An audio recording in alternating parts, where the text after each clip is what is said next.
Te cuento que bombón significa 2 veces bueno. En efecto, viene de la duplicación del adjetivo francés bon, que significa bueno.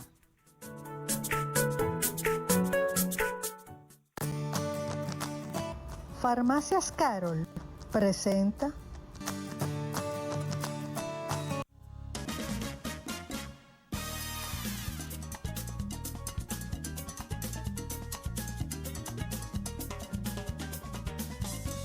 Bueno, señores, y continuamos con más de Hora de Té. Hoy con nosotros el doctor Manuel López Tineo, quien nos hablará de un tema muy interesante como es la amoebiasis y los trastornos gastrointestinales, que en verdad son temas que afectan a la familia y a los seres humanos de manera muy continua y muy natural. Bienvenido, doctor. Muy buenas tardes, Cardenón, ¿cómo estás? Buenas tardes a todos. Qué bueno tenerlo con nosotros en la tarde de hoy. Hablemos un poco, doctor, y definamos lo que son los trastornos de amebiasis o trastornos gastrointestinales, cosas que la gente confunde mucho, el dolor de estómago con que tengo ameba. Sí, bueno, son totalmente diferentes. Una cosa es el estómago como órgano, cuando tenemos un dolor que puede ser un dolor ardoroso, cuando tenemos gastritis, acidez, eso es totalmente diferente a lo que ocurre con el intestino grueso, donde la ameba juega un papel importante, que es el tema que nos ocupa, ¿eh? La amebiasis intestinal, que es una parasitosis que nosotros en la población dominicana tiene un alto índice y esto se debe a la mala higiene. Siempre se dice en los países subdesarrollados. Cuando hablamos de países subdesarrollados, hablamos de países que tienen una muy mala higiene, muy mala actividad incluso con el agua, sobre todo. Y ahí es donde radica la parasitosis. Casi todos los parásitos, la mayoría, tienen que ver mucho con la higiene. Doctor, ha tocado una fibra muy sensible, la higiene.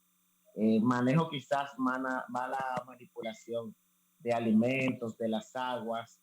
Me imagino que todo esto es lo que realmente ha traído a tantas familias, a tantas personas, estos trastornos. Hablemos un poco del manejo de la higiene con los alimentos y las aguas, cosa que en verdad es muy delicada y que mucha gente cree que hay gente que es extrema. Hablemos un poco de eso.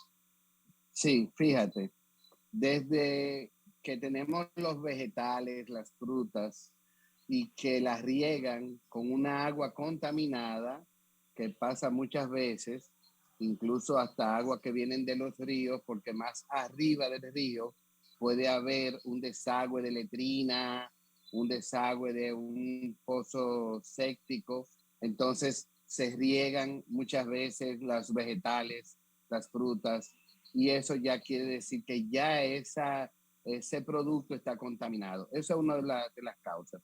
Otra es cuando ya el alimento llega a nuestros hogares, lavarlo bien, como todos sabemos, con cloro, un poquitico de cloro o yodo, que también se usa mucho. Nosotros lavarnos las manos, tanto en el momento cuando vamos a comer o a preparar alimentos y cuando vamos a salir del baño. Es sumamente importante. Siempre que yo le digo eso a los pacientes, todo el mundo dice, yo me lavo las manos, pero no es verdad. Lamentablemente, mucha gente va al baño, evacua, y no se lava las manos luego de limpiarse. Entonces, prepara alimentos y ahí ya contamina a los demás. ¿De acuerdo? Eso ocurre muchas veces. Y el otro factor son las aguas que tomamos. Mencioné los alimentos, menciono las manos, la higiene y el agua que tomamos. A veces el agua que tomamos, por una razón u otra, no es un agua purificada, clorinada. Entonces, a veces hay que hervirla a más de 60 grados Celsius por unos 2 minutos para que pueda morir la forma quística de la ameba, que es la forma cómo se contamina de una persona a otra. Y tenemos que mencionar la relación sexual feco-oral. O sea, cuando tenemos ese tipo de relación sexual, muchas veces también nos contaminamos por la forma de esa relación. Wow, o sea, es un tema totalmente desconocido porque nadie asocia una beba con ese tipo de acciones. Doctor, Claro, nos gustaría... todos los parásitos que viven en nuestro intestino, en el colon, van a contaminar a través de todos estos mecanismos que yo estoy diciendo. Cuando hay parejas que tienen una relación fecal-oral, hay una ingesta de parásitos, de heces fecales, entonces eso trae como consecuencia que se provoque ese tipo de infección de la ameba o de cualquier otro parásito. Por eso digo, porque a veces nada más nos fijamos en el parásito y tenemos que saber de que tenemos también Giardia lambria, que es muy frecuente aquí en el país, Bifidobacterium latum, Tenia saginata, las tenias, que son las lombrices, como uno le dice de chiquito, y todos esos parásitos y el minto se van a pegar, se van a transmitir a través de eso. Doctor, es interesante, usted ha abierto una caja de Pandora, porque como sabemos, usted dice que mayormente ese tipo de bacterias, de parásitos entran por boca. Igual que como definitivamente nos ha mencionado con los alimentos, las aguas y demás. Pero existe la posibilidad de contraer algún tipo de bacteria o parásito por otra vía que no sean estas. Porque mire, un ejemplo, por las transfusiones de sangre, no es posible. ¿Por las? ¿Te digo al Transfusiones final? de sangre.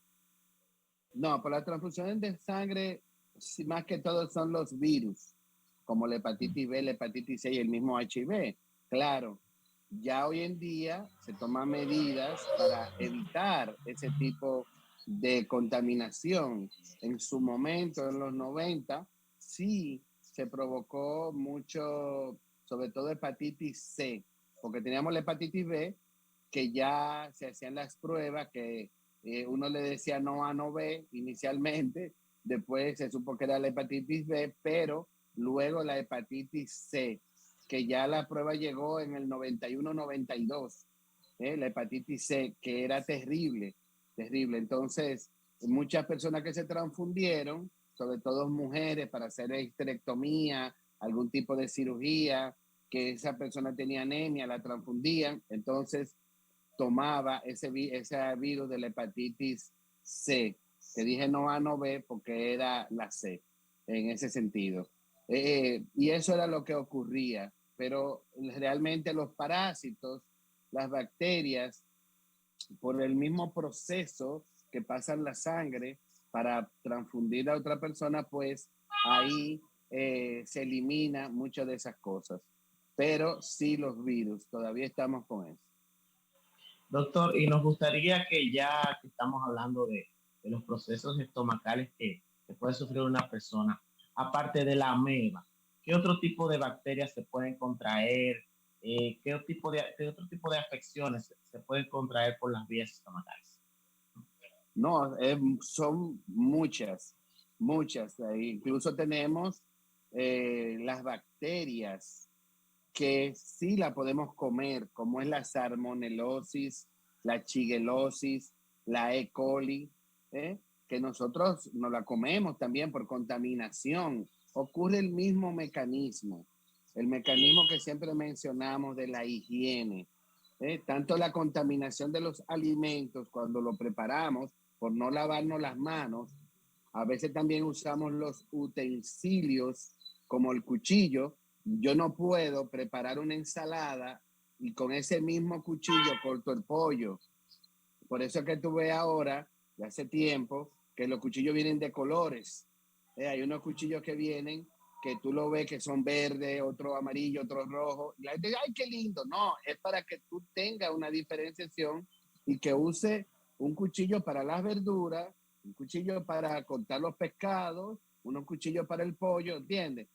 cuando lo estás preparando, porque si no tú estás contaminando. Si yo tengo alimento, verdura y lo estoy picando y con ese mismo cuchillo yo corto la carne de res o de cualquier tipo de carne, pues yo estoy llevando el germen que tenga. Entonces nosotros tenemos que tener mucho cuidado y lavar bien incluso esos utensilios, los cuchillos sobre todo, que siempre están rozando, pasando, cortando por los alimentos. Eso es básico. Las manos, lavarnos las manos, incluso así mismo cuando preparamos un alimento, vamos a preparar otro, tenemos que lavarnos las manos, podemos hacer una contaminación cruzada. Yo puedo contaminar una cosa con otra. Las bacterias, salmonelosis, que es tremendo, la salmonela da y la shigella produce mucha toxicidad, vómito, diarrea, fiebre, inmediatamente te da fiebre, casi el mismo día que te contaminas, dependiendo, claro, en la cantidad que ingieres, porque siempre hay un tiempo de incubación, pero hay casos en el cual es tanta la cantidad de contaminación que inmediatamente ya tú tienes síntomas. Tú te comiste un alimento contaminado al mediodía y en la noche ya tú estás sentado en el baño con mucha diarrea, con fiebre, con dolor abdominal, con cólicos, y eso es muy importante. Doctor, hablemos un poco de la acidez. Mucha gente padece de acidez, mucha gente padece de otros trastornos como la gastritis. De verdad, nos gustaría hablar un poco de eso. Sí. Para terminar de lo que estuve hablando anteriormente, tengo que mencionar que mencionamos los parásitos, las bacterias y los virus. Simplemente para dejarlo ahí. Los virus ocurren mucho en los niños, los enterovirus, los rotavirus ocurren mucho en los niños y en los ancianos. Bueno, hablando de la gastritis, que usted pone el tema, Calderón, la gastritis ya es provocada por múltiples factores y ahí entra un factor infeccioso también, que es el Helicobacter pylori. El Helicobacter pylori es una bacteria helicoidal, parece un sacacorchos. Anteriormente hemos hablado de ese tema por aquí. Y esa bacteria infecta el estómago. Es como un sacacorchos, entra entre una célula gástrica y otra, y en un proceso crónico de días, de meses, incluso hasta de años, esa bacteria va colonizando el estómago, va cambiando el ambiente gástrico porque produce una nube de amonio que la protege y provoca úlcera, provoca gastritis. Otros factores que también pueden provocar gastritis son los alimentos con mucha grasa, muy condimentados. Nosotros los dominicanos que nos gusta mucho el sazón, el abuso de los jugos ácidos, a veces también tomamos mucho jugo ácido de noche, china, limón, tamarindo, no es que son malas, el ácido ascórbico es muy bueno, pero abusamos. Y tenemos que mencionar los medicamentos. Siempre mencionamos al diclofenac, al ibuprofeno, la aspirina, los AINES, lo antiinflamatorio no esteroideo. Lo antiinflamatorio no esteroideo es la segunda causa de sangrado gastrointestinal alto, llámese de cuando la gente vomita sangre, evacúa con sangre, por el abuso. Los AINES quitan la protección gástrica y tienen mecanismos para disminuir la ciclooxigenasa y el tromboxano A2, que son una serie de productos que tenemos para proteger el estómago. La cuestión, para no caer en ese punto tan técnico, es hablar de que esos medicamentos abusamos y nos puede provocar gastritis, dolor de estómago. La gente muchas veces por un dolor de los hombros, me duele el hueso, me duele la cabeza, me duele una muela, y abusa también de los antiinflamatorios no esteroideos y producen gastritis. Y la causa que siempre se ha hablado anteriormente y que todavía en la sociedad se menciona es el estrés. Tú sabes que antes decía, cuando tiene una persona muy intensa, tú dices, tú me vas a sacar una úlcera, y es verdad. No deja de ser mentira. Cuando tenemos mucho estrés, que estamos muy ansiosos, tenemos mucha hipersecreción de ácido gástrico. Tenemos mucha acidez. Siempre decimos que el segundo cerebro es el tubo digestivo. Todas las cosas emocionales, se refleja mucho en el tubo digestivo. Y ahí viene la hiperacidez y con ella entonces me da ese dolor ardoroso que usted estaba mencionando, Calderón, que la acidez, la molestia, como, y después que como me siento la barriga muy llena por mucho tiempo, como a la 1 y todavía a las 3 de la tarde me siento que estoy repitiendo la comida, y eso ocurre mucho porque tenemos inflamación. Cuando tenemos ese tipo de síntomas, es sumamente importante dirigirte a tu gastroenterólogo para que él te evalúe, te vea, te haga tu videoendoscopía, que es el estudio para ver visualmente tu estómago, tu esófago y las 3 primeras partes del intestino delgado y observarlo, tomarle biopsia. Esa biopsia se manda a hacer la presencia del Helicobacter pylori y ahí tenemos el diagnóstico tanto histopatológico, o sea, del tejido, que me dice si es una gastritis o no, y lo otro también es de la bacteria del Helicobacter. Es interesante lo que menciona del Helicobacter. Hay mucha gente sufriendo de eso y tengo entendido que se controla, se activa y se desactiva. Hablemos un poco de esa bacteria, ya que es un tema muy en el tapete. Fíjate, no es que se active y se desactiva, realmente es lo mismo de la higiene, no la comemos. El Helicobacter pylori no entra por los pies, ni porque yo me siento en una silla caliente, no es nada. Es porque no lo comemos, lo mismo de la higiene. Cuando hablamos de los países subdesarrollados, hablamos de mala higiene. No lo comemos, el Helicobacter, esa bacteria, como te dije, provoca un trastorno en la acidez gástrica. La gente cree que él le gusta la acidez, todo lo contrario, él modifica el ambiente para provocar cambios en el tejido gástrico.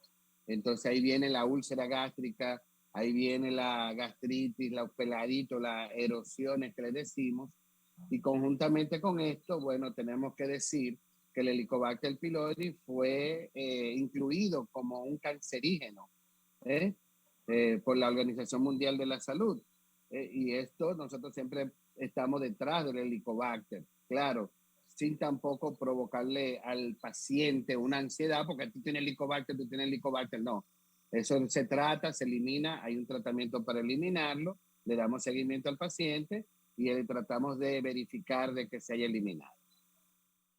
Doctor, vemos que muchos trastornos de ansiedad se reflejan con el estómago, como usted decía que es el segundo cerebro. ¿A qué se debe?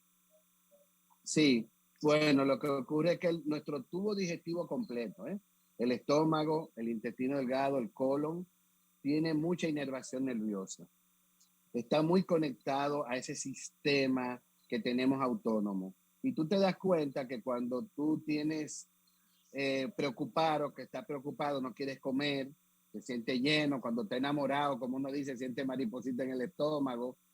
Hay otros pacientes que incluso le da diarrea, porque están nerviosos, van a coger un examen, van a una entrevista de trabajo y le da diarrea. Y es producto de eso. Nuestro tubo digestivo está muy conectado al sistema nervioso central y al sistema nervioso, perdón, que dije central. Y esto trae como consecuencia que cualquier actividad emocional puede tener una repercusión en el tubo digestivo. El estómago me da acidez, me quitó el hambre, incluso hay personas que vomitan, que le da náusea, y hay otros incluso, como dije, que le da diarrea. Y muchas veces son cuestiones funcionales. No es porque esté inflamado en ese momento que le da la diarrea, no es porque hay una lesión, sino más bien porque hay un problema de función, de movimiento del tubo digestivo. Y es así, siempre va a ocurrir esa cosa y nosotros tenemos muchas enfermedades que la determinamos y siempre terminamos preguntándole al paciente cómo está durmiendo, con quién usted vive y comenzamos a cuestionarle ya la parte emocional del paciente después que descartamos de que tenga una enfermedad patológica propiamente física, ¿verdad? No la tiene. Me voy a la parte emocional y ahí encontramos muchas cosas. ¿De acuerdo? Todo es un engranaje, doctor. Por lo visto, Todo por eso se llama paciente y el médico indaga lo más posible. Doctor, nos gustaría saber, aquí tenemos una amiga televidente en las redes sociales que nos pregunta, aprovecho su presencia para preguntar, sobre los factores que inciden en el estreñimiento y la causa de hemorroides. Claro, claro. Tenía que ser una dama, porque las damas usualmente sufren más de estreñimiento que los caballeros, aunque ¿verdad? Uno a veces la puede sufrir. Lo número 1A con respecto al estreñimiento es la ingesta de fibra, comer fibra. Fibra son las frutas, los vegetales, avena, trigo, conflé, granola, linaza, todas esas son fibras. Y nosotros tenemos que tratar de comer diario fibras, suficiente fibra. 1. 2. La ingesta de agua, tomar líquido. Nosotros los dominicanos, por el calor, por la temperatura, porque hablamos mucho, nos deshidratamos. Entonces también tenemos que ingerir un poco más de agua. Las fibras funcionan mejor tomando agua, tomando líquidos. Otro factor es el hábito evacuatorio. ¿A qué yo me refiero? Bueno, que así mismo como tenemos un hábito para sentarnos a comer, yo me alimento, yo me siento a comer a las 12 del día, a la 1 del día, a la 1:30. Bueno, pues también hay que tener una hora para sentarnos a evacuar. Tenemos que tratar de tener nuestro tiempo de sentarnos a evacuar, darle esa oportunidad al cuerpo. ¿Qué pasa con las damas? Y por eso lo digo. Bueno, porque muchas veces las damas están en un sitio, están en una plaza, están en un mall, están visitando una casa, le da ganas de ir al baño, pero ellas se bloquean, dice, yo no voy a evacuar aquí, yo voy a esperar a llegar a mi casa, yo no voy a ir a ese baño porque está muy sucio. Bueno, entonces ya ella bloquea ese día, cuando llega a su casa posiblemente ya se le quitó la gana, ya se le olvidó, entonces ya es un día que dejó de ir al baño. Por eso es que es importante lo del hábito evacuatorio, tener tu hora, tu momento para ir al baño, que tú te sientas cómodo en tu baño, sobre todo para las damas. Y esos factores son sumamente importantes. Hacer ejercicio, caminar, trotar, si puede trotar. También eso ayuda mucho, mucho con respecto a los movimientos intestinales. Muchas de las damas también han sido sometidas a cirugía ginecológica, tanto abdominoplastía, ahora con las cuestiones de estética, como una histerectomía, algún tipo de cirugía ginecológica. Entonces también esto hace que también las fibras nerviosas se pierdan un poquito, y estos pacientes también tengan estreñimiento y me duren 2, 3, 4, 5, 6 días sin ir al baño. Entonces hay que muchas veces organizarle la vida, los hábitos al paciente para que mejore ese estreñimiento. Eso trae con las hemorroides, la mayoría de las veces son producto del estreñimiento. Y también otros factores, estar mucho tiempo de pie, como los tráficos, las personas que trabajan de pie por muchas horas. Esto también contribuye a que tengan hemorroides. Pero lo número 1 es el estreñimiento. Doctor, como sabe, el tiempo en televisión nos traiciona y de verdad quisiéramos tenerlo de nuevo con nosotros en los próximos días para seguir con esos temas porque de verdad que han despertado un interés en nuestra teleaudiencia bastante marcado. Agradecer su presencia con nosotros y por favor compartir sus teléfonos y ubicación aquí para que las personas puedan ir a consultarse con usted. Cómo no, cómo no. Estamos en el Centro Médico Vista del Jardín en la 27 de febrero, casi cerca ahí, casi esquina Núñez de Cáceres. Vamos allá los miércoles y jueves en la tarde de 3 a 5. Y vamos al Centro de Neurociencia y Especialidades que está en Gascue en horas de la mañana, desde los martes, miércoles y jueves, de 10 de la mañana hasta las 12 del día. Mi teléfono es el 809-481-8767. Estamos para servirle y lo que ustedes necesiten. Muchas gracias. Hoy con nosotros ha estado el doctor Manuel López Tineo, gastroenterólogo. Continuamos con más del contenido. Farmacias Carol presentó